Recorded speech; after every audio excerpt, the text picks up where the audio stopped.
ඉතින් කොහොමද යාළුවනේ අද මම ඔයාලව එක්කයි යනවා ඓතිහාසික සුන්දරත්වයක් පිරුණු නුවරට වගේම ඓතිහාසික සුන්දරත්වයක් පිරුණු ඇතුගලටත් ලස්සන තැනක් ඔයාලට පෙන්වන්න. ඉතින් වීඩියෝ එක අවසාන වෙනකම් බලන්න.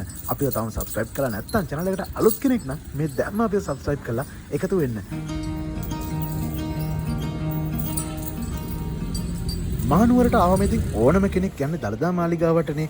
මමත් ඉතින් මුලින්ම ගියේ දළදා මාලිගාව වැදලා ආශිර්වාද ලබා ගන්න. Try to read these things because you can get some idea about it.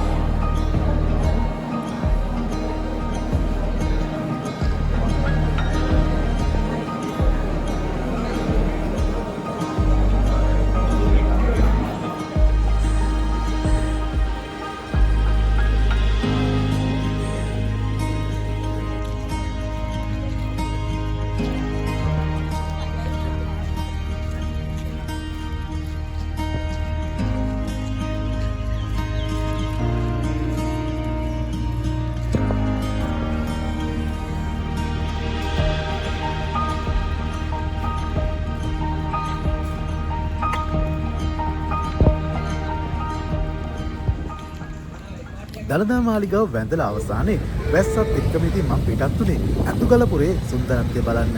යන අතරමඟදී යාළුවෙකුත් හම්බුණා.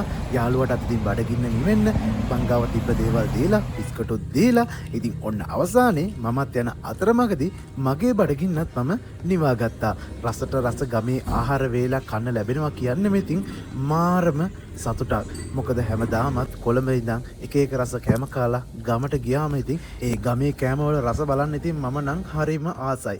ඔන්න අපි ඇතුගලපුරේටත් කිට්ටු වුණා.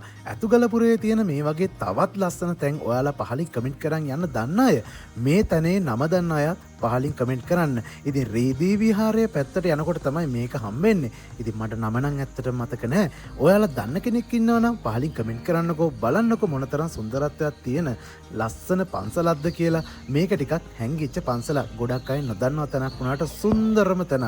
බලන්නකෝ මේ view point එක එහෙම නේද? වැස්ස දවසක මේ වගේ තැනක ඉන්නවා කියන්නේ මාර සනීපයක්. ඉතින් මේ වගේ අත්දැකීමක් ගන්න ඔයාලත් මේ තැනට ගිහින් බලන්න. ඉතින් රිදී විහාරයේ අවටට ගියොත් ඔයාලට මේ තැන හොයාගන්න පුළුවන්. එහෙනම් අපිත් එක්ක දිගට රැඳිලා ඉන්න. මේ වීඩියෝ එක හොඳයි නම් වීඩියෝ එකට ලයික් එකක් දාන්න. පුළුවන් තරම් මේ වීඩියෝ එක ෂෙයා කරන්න තව කෙනෙකුටත් ඉතින් බලන්න. එහෙනම් අපි තවත් මේ වගේ වීඩියෝ එකකින් හම්බෙමුකෝ.